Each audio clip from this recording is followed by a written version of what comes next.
मेहरपुर बिलोर बाजार से मेडिकल तक के सड़क के संस्कार व निर्माण कार्य जल्द से जल्द किया जाएगा। इस संदर्भ में एस्टीमेट बनाया जा रहा है। कुछ क्षेत्र में कई परियोजनाओं को भी हाथों में लिया जा रहा है। मुद्दे को लेकर विस्तार जानकारी देते हुए मंत्री कौशिक राय ने खुलासा भी किए। बीरबल बाजार থেকে মেডিকেল কলেজের যে রাস্তা আমাদের প্রায় 57% এলএ ডিস্ট্রিবিউশন শেষ হয়ে গেছে।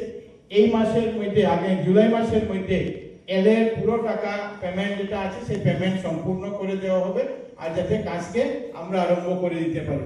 ঠিক সেভাবে আমাদের মধুরাঘাট যে ব্রিজ সেই ব্রিজেরও এলএ ফাইল গুয়াহাটিতে আছে। এটার জন্য কিছু সংশোধনের ছিল, এটা আবার নতুনভাবে ফাইল ঘুরে এসেছে, আবার আসার পর আবার গুয়াহাটিতে গেছে।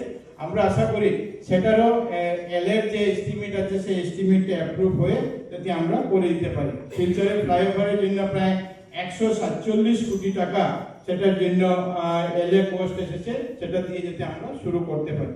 এই যে বিভাগের দায়িত্ব আমাকে দেওয়া হয়েছে, আপনাদের আমি জানি যে নগরের শহরের প্রত্যেক সমস্যার সঙ্গে এই বিভাগ জড়িত হয়ে আছে। আমাদের লক্ষ্য থাকবে যে শিলচর সহ প্রত্যেকটি জায়গায় যাতে স্বচ্ছতা আনতে পারি, নাগরিক পরিষেবা আমরা উন্নত করতে পারি, আমাদের রাস্তাঘাট এলাকাকে শহরকে যাতে সুন্দর করতে পারি। আগামী দিনে অনেক পরিকল্পনা মাননীয় মুখ্যমন্ত্রী মহাশয়ের আছে।